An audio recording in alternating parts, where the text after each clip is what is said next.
Hi, this is Trevor. Welcome back. It's Saturday, January the 3rd, 2015.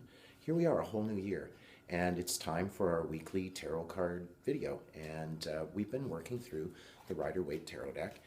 You'll find the other videos here on this YouTube channel or on my website at trevorsense.com. That's also where you'll find information about how to book an appointment with me here in person in Winnipeg, primarily right now through Elemental Book and Curiosity Shop. But I also have some events coming up, and I'm exploring some different ways of working in the year ahead. It's time for some new adventures and for some adaptability. I also have the function of working online over Skype. That's been a lot of fun, a great way of staying in touch with my clients who have moved away and their friends that they like to refer. So all of that information can be found on the link, and I always put it underneath these videos at trevorsense.com. Well, enough about that. Let's get into our card of the week. And it's getting to be a smaller pile of the remaining cards, and interesting to see what our card of the week is and for the new year. These aren't predictive, but they are things that we can look for in the week ahead and find our own association to the cards. So our card is, talk about adaptability.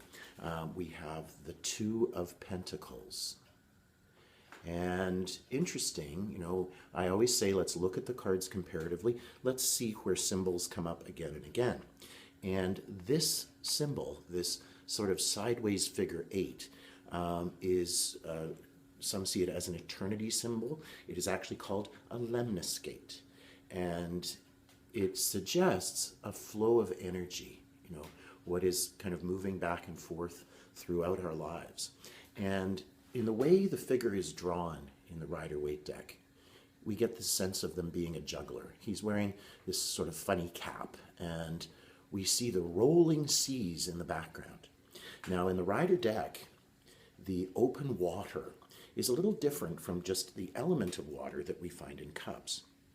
In the medieval imagery that we see here, the whole idea of going to sea was venturing into the unknown and taking great risks. It was necessary in terms of trade and commerce.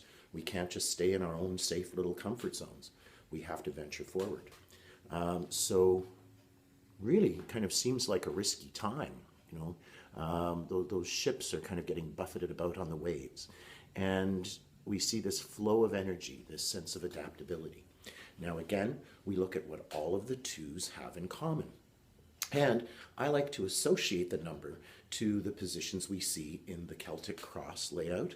And position 2, where a card is placed sideways over the first card, is oftentimes seen as influences that are kind of moving around in the picture. Right? And notice I even made the symbol of that sideways figure 8. It suggests choices. All of the twos sort of suggest a sense of choice and decision making that has to be going on, where we're weighing and considering things. And pentacles have a lot to do with our resources. We see them as our material possessions, what we own.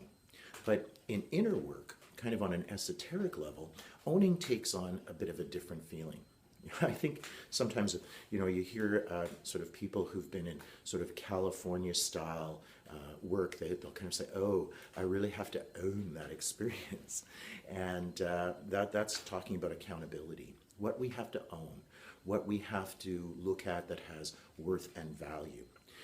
So this is that sense of exchange that's going on. It's almost like we've got one foot on one level and another where we're kind of tentatively exploring and looking at what has to adapt and what has to change. Sometimes this can suggest that we are having to kind of balance two things at once, that it's not a simple time of moving from one circumstance into another, but where there has to be that sort of balancing act. Sometimes this could suggest that you're kind of working with a day job and exploring an option, an alternative on another level, but not yet ready to make a full transition. And by not putting all of your eggs in one basket, you're in a good place to be able to kind of explore options. I think of many of my friends who've been transitioning in terms of their careers. A lot of baby boomers that are kind of moving into a different style of working. Maybe retirement isn't what it once was. but I think of people who are looking at their resources, at what they can offer, what they can exchange, and who are kind of experimenting with different forms of working while still plugged into their regular day jobs. It can suggest a period where we're looking at potential risks, but we don't have to jump into those things entirely, where we're kind of exploring and weighing what the possibilities are. So I think this is a great kind of card to keep in mind as we look at a new year, at times of uncertainty, and what we can part with freely, what we can offer and exchange while kind of keeping a base. And I wish everyone a very, very happy New Year, of course. I'm heading out for a busy day today and looking forward to some adventures in the year ahead. You'll find information about some upcoming events, etc. on my website. So you're going to be seeing a lot of this Two of Pentacles energy going on for me, I think, in the year ahead. I'm again wishing everyone a great New Year and a wonderful weekend. Take care, and we'll see you again next week. Bye for now.